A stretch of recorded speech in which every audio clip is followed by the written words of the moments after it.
za Anna. Kámo, to mě fakt štve. Já už to nebudu dělat. Prostě chemie je nejvnější předmět na světě. Já no. Sakra. Tak jsem si to doslechla, že chemie je nuda. Je, no, stále jenom počítat nějaké vzorečky. Co si jako vážně myslíš, že chemie je jenom o vzorečkách? Ano, zatím se k nám nic jiného nedostalo. Říkejte teda přesně o opaku. Co byste řekli na to, kdybychom se spolu vyrobili oheň v barvách duhy? Fakt jo? Jako ano. Ty si vážně myslíš, že to dokážeš? Chceš se vsadit? Tak pojďte. Jak už možná víte, tak duha se nám vlastně tvoří pomocí slunečního záření a představuje vlastně celou škálu barev světla. My jsme si dneska pro vás jeden zdroj světla vybrali a tím je oheň. A ukážeme vám takový pokus, kdy se pokusíme ty plameny obarvit kationty těch kovů.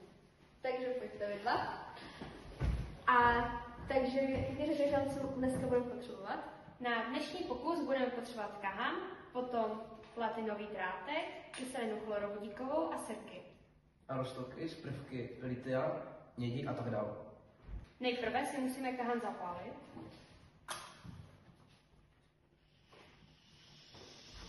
Teď si vezmeme tu kyselinu chlorovodíkovou a vlastně ten platinový drátek si namočíme a musíme si to vlastně takhle nad tím plamenem pořádně vyčistit. Aspoň 3krát. Tak teď se jdeme na ty pokusy. Takže děláme s litium. Jo. Krásně červená barva. Vypálíme se a můžeme jít na další barvu. Jako další si otestujeme vápník. Má spíš takovou více světlejší červenou. Takže teď si uděláme sodík. Ten je fakt jako, že úplně má takovou fakt jako světě oranžovou barvu.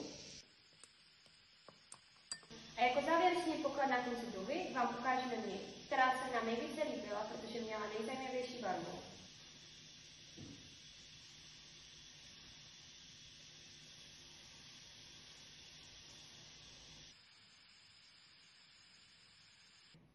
Doufáme, že se vám naše video líbilo. A také moc děkujeme za vaši pozornost. A nezapomeňte, chemie rozhodně nuda není. Co potřebujeme? Takže několik budou pořád kahan. Platinový drátek.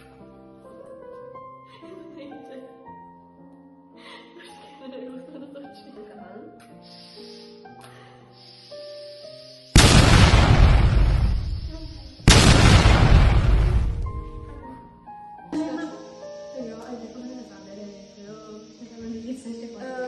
Několika pokusech. Fakt to štve. Fakt jo?